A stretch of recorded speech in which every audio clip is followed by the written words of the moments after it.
different.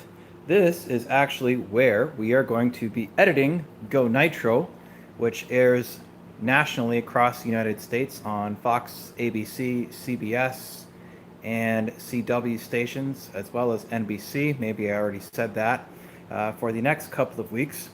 And you might be asking yourself, this does not actually look like a television studio at all. It does not look like Skycron Studios. It does not look like a commercial facility at all. In fact, it looks like somebody's kitchen.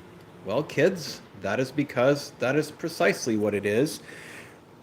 For those of you that have actually been following these videos, you know that we actually had a major mechanical failure on one of our production vehicles, and we were stranded in North Ontario driving back from Montreal to Saskatchewan. And what ended up happening was the engine seized up and had to be brought into the shop, and it was covered by warranty, which meant that one of my crew members had to come and save us and bring us to his place so that we could get the show done on time.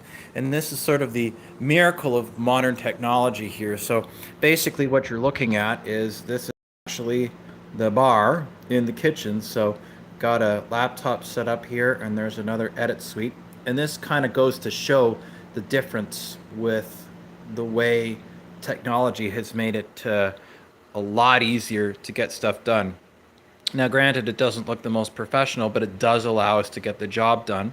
And really, all you need is an internet connection. So, a lot of the shows have been shot, and the shows are shot with portable cameras, and then basically you just edit them with these laptops and put them together and spit them out, and then via FTP they can go online. So right now, I'm actually having to get Premiere from my Creative Cloud account on this machine, because this machine is actually not one of the ones that typically has Premiere on it. I use the other machine, so you can validate up to 3 machines at a time, which one should be able to do because of how much one has to pay for this ridiculous software. I think it costs way too much. I think you should be able to buy it one off, but Adobe does not feel that way, and apparently they've managed to manhandle everybody else to feel the same. But anyway, whining aside, yeah, so this is basically where we're going to be editing the show. We're going to be editing this in Joe's kitchen, and that is how we get it done. But, you know, when you're in production, basically what you have to do is you have to do what you can and just go from there. And whatever you have to do to get it done, you do what you need to get it done. So we've got this sort of a little setup here, and where I just have like a little place that we can kind of set it up, and there's another laptop here. And right now I'm actually using my producer's computer as a mouse pad, which perhaps I should not be doing, but you know, there we are.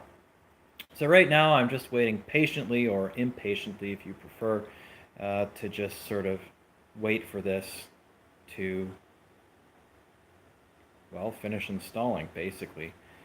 But yeah, so there's 5 episodes that are going to be cut in the next week or so. I'm just going to sit down here. That have to be cut within the next week, and there's the French version, so the first episode is going to be cut and put out, and then the English versions also have to be done and put out, so they will be running. So for those of you that might be watching this on Fox, where you are, note that everything from rock climbing, Aikido, and, well, at least for the time being, rock climbing and Aikido, they're actually being edited here in my buddy Joe's kitchen. Looks super slick and professional when you see it on TV, but it is actually being edited on these computers.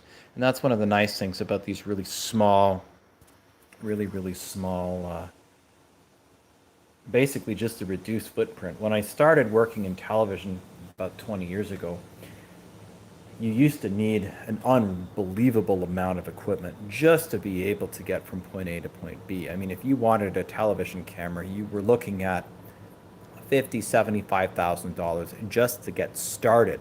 And that didn't even include the editing decks that you needed to use and buy.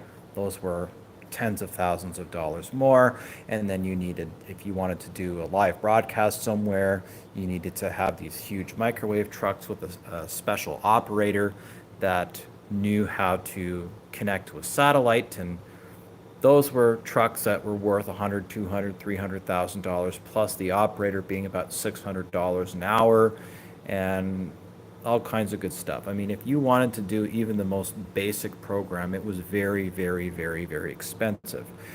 Now, to be fair, if you're going to do a major live presentation, it's still not cheap. But with the normal trade-off of time versus money, realistically speaking, I mean, it really comes down to what you're doing.